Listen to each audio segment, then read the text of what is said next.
নমস্কার বন্ধুরা, স্বাদে বাঙালিয়ানা চ্যানেলে স্বাগত। আজকে আমি আবার একটা নতুন রেসিপি নিয়ে চলে এসেছি।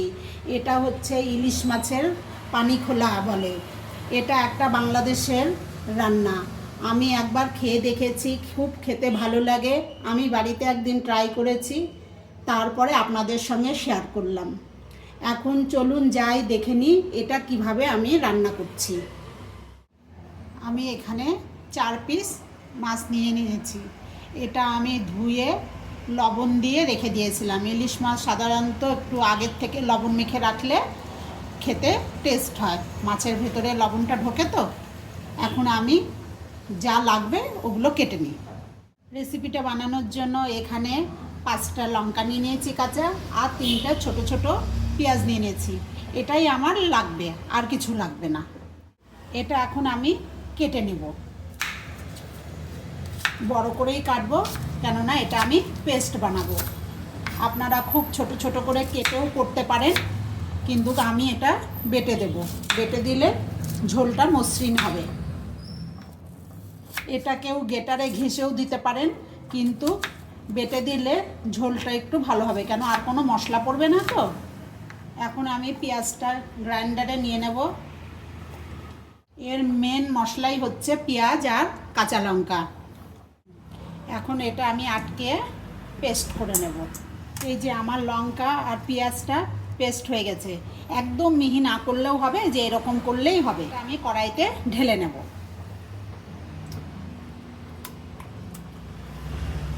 এর মধ্যে দিয়ে দেব হচ্ছে সরষের তেল।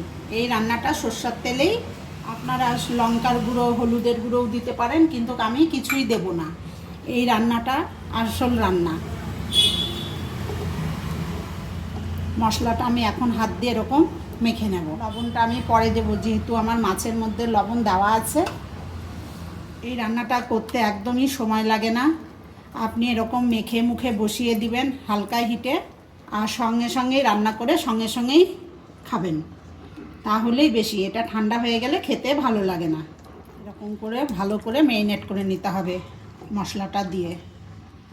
আপনারা যদি মনে করেন এই রান্নাটা এরকম মেখে রেখে দিবেন, ঠিক খাওয়ার 10 মিনিট আগে বানিয়ে নেবেন, তাও হবে।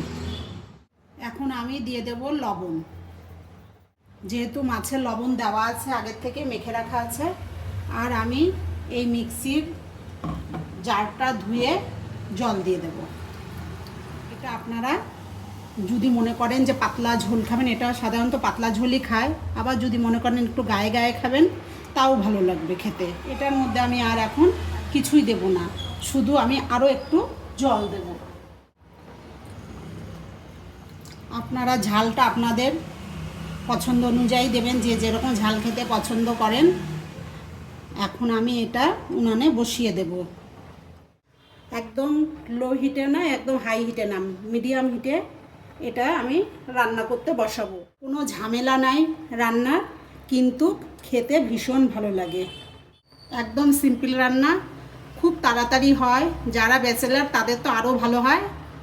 এখন আমি এটা ঢেকে দিলাম 10 মিনিটের জন্য। আমি ঢাকনাটা খুলে দেখাবো।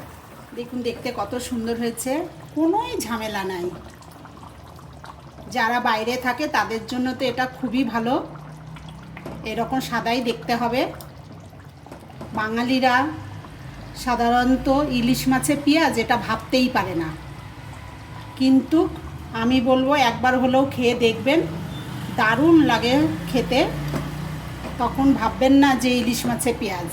এটা আমি এক জায়গায় খেয়েছি, খুব ভালো লাগছে, তারপরেই আপনাদের সঙ্গে শেয়ার করলাম। অনেক পুরনো রান্না, বাংলাদেশেরই রান্না এটা। এখন আমি ঢাকনাটা খুলে দেখাচ্ছি। দেখুন কত সুন্দর তেল ছেড়ে দিয়েছে। আমার রান্নাটাও কমপ্লিট। এখন এটা আমি নামিয়ে সার্ভ করে দেখাবো। আপনারা যদি মনে করেন এটা আরও পাতলা ঝোল খাবেন, আর তাও খেতে পারবেন, ওটাও টেস্ট লাগে, কিন্তু আজকে আমি এরকম একটু গায়ে গায়েই রাখবো। দেখুন বন্ধুরা, আমার রান্নাটা হয়ে গেছে। দেখতে কেমন হয়েছে, খেতে আরও বেশি সুন্দর লাগে। প্রথম থেকে শেষ অবধি ভিডিওটা যারা দেখছেন, অবশ্যই একবার হলেও বাড়িতে রান্না করে খেয়ে দেখবেন কেমন হলো। খাওয়ার পরে জানাবেন কমেন্টে। কিন্তু আমি বলছি খুব ভালো হয় খেতে। এটা আমার বাড়িতে একবার হলেও রান্না করতে হয়। ফিরে আসবো আর একটা নতুন কোনো ভিডিও নিয়ে। লাইক, কমেন্ট, শেয়ার করতে ভুলবেন না।